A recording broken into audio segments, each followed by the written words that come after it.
Hi everyone, and welcome to Ocast, your island gateway to all things geek. I am your host, Callum MacDonald, and joining me tonight for the very first time in any podcast of any form, and Rhiannon. How are you doing? Hi there. Thank you so much for having me. It's also, I'd like to say as well, full disclosure, whilst I was raised with Star Trek, I'm like a baby Trekkie here. So I'm so happy to be here and be part of the conversation. All right, and we almost had him there, but we have like a Q entity that keeps popping in and out in the shape of Martin. So he might join us, he might not. We'll see. We'll see what happens here. But today, we're very fortunate to have a very special guest with. We are joined by Kennedy Allen, like a well-known voice in the Star Trek fandom, one of the co-founders, I believe, of the Woman in What podcast, a podcast that looks at issues of feminism and inclusion within Star Trek fandom. And Martin, I'm echoing now.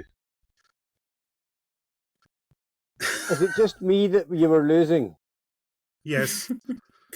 And just right in the middle of my intro there for Kennedy.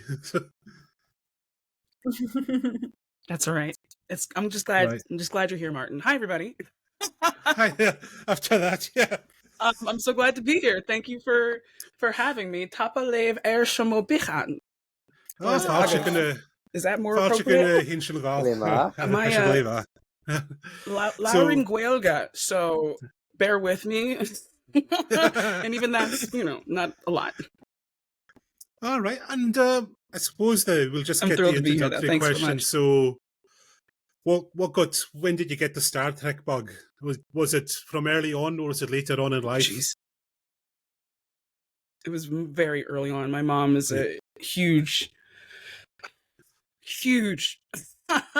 Star Trek and other sci-fi and horror nerd. So I grew up going to conventions, she saw Trek when she was like on her 10th birthday specifically, and saw Nichelle Nichols for the first time and was completely inspired. She got her degree in communications, was a local television producer, the whole schmear. Yeah. There was one thing that I know Callum had been talking about, and you were saying about sort of allyship within the community. And I know you're sort of saying that how can fans and possibly male fans would be better allies to women in the community. And I actually posed this question to my fiance, and they kind of touched on it being like, well, it's to being receptive and not condescending. Yeah. And I thought about that instance where people talk about band t-shirts, right? And they go, okay, how many Nirvana songs do you know? And it's like, no. Like, you just got to let people live, and you've got to let people kind of go through that and experience it and, and continue to expand and not step on our own toes for no reason. Right. There's a difference between preserving a cultural identity and gatekeeping. And I feel like that nuance is something that a lot of folks struggle with.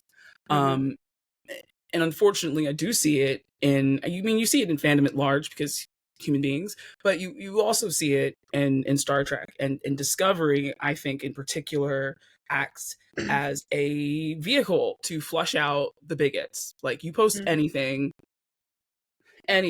Discovery related, I guarantee you there will be anywhere between 5 and 28 cishet white men who are butthurt that they don't have centered representation on the show.